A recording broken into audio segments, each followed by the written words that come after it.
ফরিদপুরের দুই যুবককে ইতালি নেয়ার কথা বলে লিবিয়ায় গুলি করে হত্যার অভিযোগ পাওয়া গেছে। পরে দালাল চক্র পরিবারের কাছে হত্যার ছবিও পাঠিয়েছে হোয়াটসঅ্যাপে। শুক্রবার তাদের মারা যাওয়ার বিষয়টি নিশ্চিত হয় পরিবার। ভাগ্য বদলের আশায় দালালের প্রলোভনে পড়ে ইতালি যাবার পথে মৃত্যুকে বরণ করে নিলেন ভাঙ্গার ঘারুয়া ইউনিয়নের কুমারখালী গ্রামের হৃদয় হাওলাদার এবং রাসেল হাওলাদার। ফরিদপুর প্রতিনিধি সুজাজ্জামান জয়েলের প্রতিবেদনে বিস্তারিত। 2 মাস আগে ইতালি যাবার জন্য স্থানীয় দালালদের মাধ্যমে চুক্তি হয় নিহত দুই পরিবারের সাথে। এরপর তাদের হাতে কয়েক ভাগে তুলে দেওয়া হয় জনপ্রতি 16,50,000 টাকা। সেই টাকা দেবার পর হৃদয় ও রাসেলকে প্রথমে দুবাই ও পরে সৌদি আরব হয়ে লিবিয়ায় নিয়ে যাওয়া হয়। লিবিয়া নেয়ার পর থেকে দুজনের ওপর চলে অমানসিক নির্যাতন। পরে নির্যাতনের সেই ছবি দেখিয়ে দুই পরিবারের কাছে বাড়তি টাকা চাওয়া হয়। এভাবে টাকা দিতে না পারায় হৃদয় ও রাসেলকে গুলি করে হত্যা করে দালাল চক্র।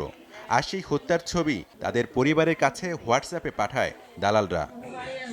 সন্তানদের নিথর দেহের ছবি দেখার পর দুটি পরিবারে নেমে এসেছে শোকের ছায়া।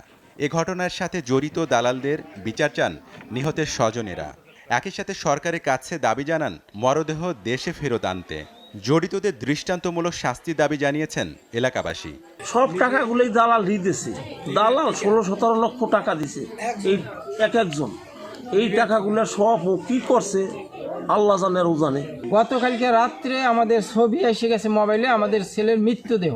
আমার যদি কোনো ক্ষতিগ্রস্ত হয় তাহলে তুমি দালাল রে, থানা দালাল আর শহীদ দালাল রে ছাড়বা না। তারা আমারে অনেক নির্যাতন করছে। নানা প্রলোভন দেখিয়ে যারা গ্রামের সহজ সরল মানুষকে বোকা বানিয়ে বিদেশে নিয়ে গিয়ে জিম্মি করে টাকা আদায় করে, সেই সব দালালদের চিহ্নিত করে দৃষ্টান্তমূলক শাস্তির দাবি জানান স্থানীয় জনপ্রতিনিধি মনসুর আহমেদ। এই কয়েকজন দালালের কারণে আসলে মানুষকে যেভাবে টোপ দিয়ে এরা আমাদের গ্রামের সরল সজল মানুষ এরা অতটা বোঝে না। তাদেরকে আসলে কথার মায়ের পেস ফেলিয়ে তারা দালালরা একজন করে জিম্মি করে লোকটা নিয়ে যায়। ভাঙ্গা থানার ওসি মোকসেদুর রহমান বলেন, লিবিয়ায় গুলি করে হত্যার অভিযোগ পেলে দালাল চক্রের বিরুদ্ধে ব্যবস্থা নেওয়া হবে।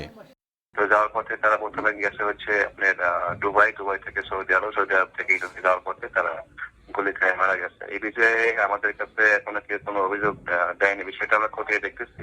যদি অভিযোগ পাই, অভিযোগ প্রাপ্তির সাপেক্ষে আমরা আইনগত ব্যবস্থা নেব। STV news desk.